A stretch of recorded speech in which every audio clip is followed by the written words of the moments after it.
আসসালামু আলাইকুম and welcome back to Shanta's happy kitchen. আশা করি সবাই ভালো আছো। শীতকালের নতুন ফুলকপি, শিম, মূলা, টমেটো এসব দিয়ে মাছের ঝোল কিন্তু খেতে খুব ভালো। আমাদের বাসায় এই রান্নাটা খুব হতো। এই নস্টালজিয়াকে ধরে রাখতেই আমি আজকে রুই মাছ দিয়ে আলু, টমেটো, বেগুন আর ফুলকপির একটা মাছের ঝোল করে দেখাচ্ছি। এটা একটা পাতলা ঝোল কিন্তু খেতে খুব মজার হয়। আশা করি সবার খুব ভালো লাগবে। আমার মা যেভাবে রান্না করতেন আমি সেভাবেই রান্না করার চেষ্টা করেছি। ছোটবেলার স্মৃতি জাগা নিয়ে একটা রান্না। তাহলে রান্না শুরু করা যাক। এই মাছটা আমরা কিনেছি গতকাল আমাদের স্থানীয় এশিয়ান এইচ মার্ট থেকে। এখানকার ফার্ম রেসড রুই মাছ, লেখা ছিল রোহু। রুই, কাতলা, মৃগেল যে কোনো মাছ দিয়ে এই রান্নাটা করা যাবে। আঁশ ছাড়ানো পেটি আর গাদার মাছ মিলিয়ে 8-9 টুকরো। ফ্রোজেন মাছ হলে লবণ আর লেবুর রস দিয়ে মাছটা 15 মিনিট ভিজিয়ে রেখে ভালোভাবে ধুয়ে নিলেই আঁশটে গন্ধটা চলে যাবে। আমার এই মাছটা বেশ ফ্রেশ ছিল। রুই মাছের ঝোলের জন্য আমি আজকে নিয়েছি 3টা টমেটো, 2টা আলু,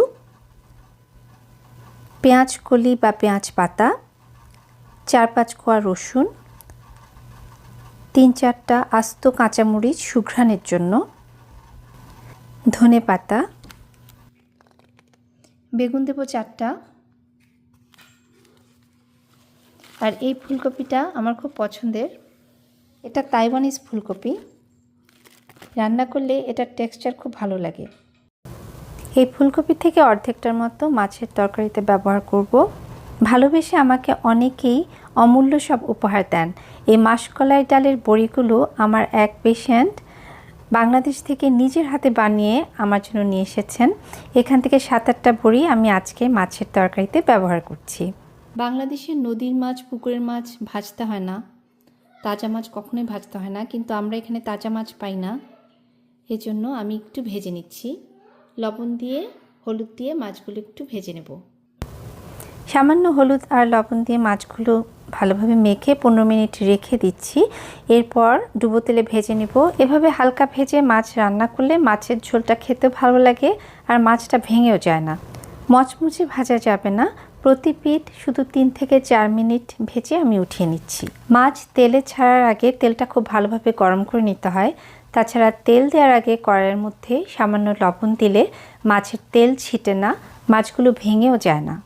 এভাবে কড়া আঁচে সবগুলো মাছ হালকা ভেজে উঠিয়ে রাখছি।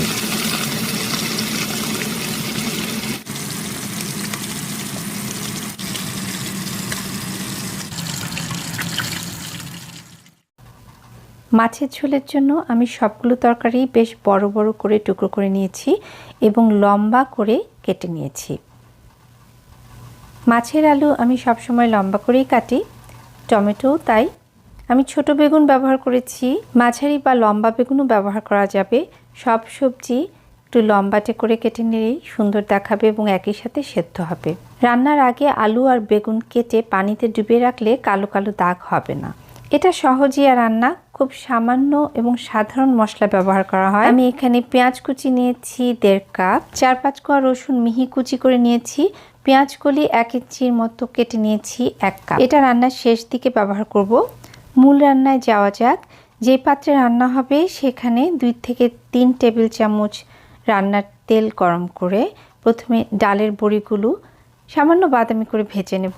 2 থেকে 3 মিনিট মাঝারি আঁচে উল্টে পাল্টে ভেজে নিতে হবে। খুব বেশি কড়া করে ভাজলে ডালের বড়ি পুড়ে যাবে। ডালের বড়িগুলো ভাজা হয়ে গেছে, এগুলো উঠিয়ে রাখলাম। এরপর একই তেলে খুব সামান্য হলুদ দিয়ে ছেড়ে দিলাম ফুলকপি আর আলুর টুকরোগুলো। খুব কড়া আঁচে 2 থেকে 3 মিনিট ভেজে নিতে হবে। ভাজা হয়ে গেলে ফুলকপি আর আলুর টুকরোগুলো উঠিয়ে নিয়ে একই কড়াইয়ে আমি 3 থেকে 4 টেবিল চামচ রান্নার তেল দিয়ে দিলাম। এই রান্নাটা তোমরা চাইলে সর্ষের তেলেও করতে পারো, আমি সাদা তেলে করছি। তেলটা ভালোভাবে গরম হলে ওখানে আধা চা চামচ কালো জিরা দিয়ে দিচ্ছি। এরপরে দেব পেঁয়াজ কুচি। 2 থেকে 3 মিনিট পেঁয়াজটা একটু নরম হওয়া পর্যন্ত ভাজবো। এর মধ্যে এরপর দিয়ে দিচ্ছি রসুন কুচি। এই রান্নায় আমি কোনো আদার ব্যবহার করিনি।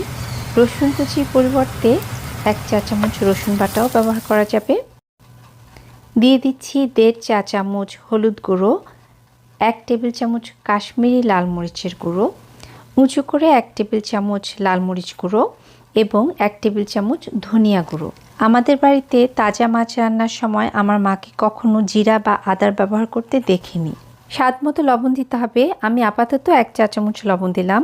পরে রান্না নামানোর আগে আবার লবণটা টেস্ট করে নেব। সামান্য পানি দিয়ে খুব ভালোভাবে মশলাটা কষাতে হবে 4-5 মিনিট বা যতক্ষণ না মশলাটা তেল থেকে আলাদা হয়ে যাচ্ছে। ফুলকপি আর আলুর টুকরোগুলো দিয়ে দিলাম, সেই সাথে ডালের বড়ি। হালকা হাতে নেড়েচেড়ে মিশিয়ে দিতে হবে। বেগুনের টুকরোগুলো দিয়ে দিচ্ছি।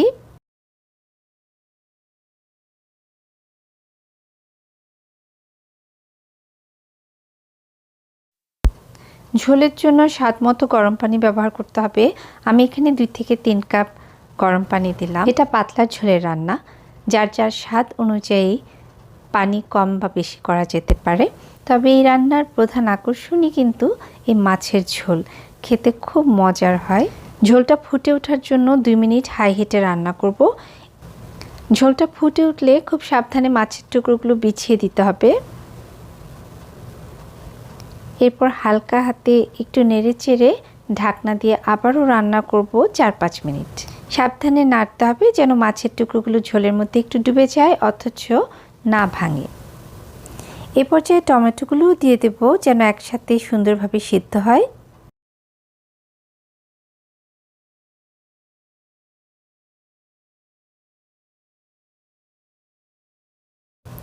চার 5 মিনিট ঢাকা দিয়ে মাঝারি আঁচে রান্না করেছি।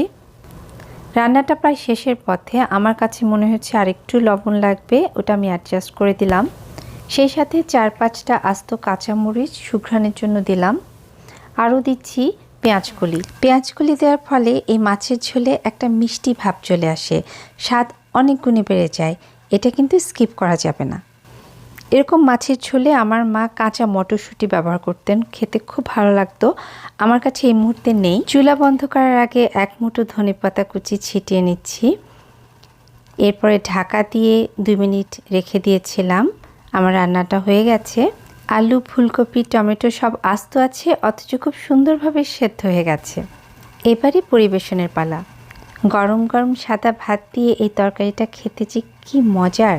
আর এটা একটা 1 পট মিল, একই সাথে সবজি আর মাছ দুটোই খাওয়া হয়ে যায়।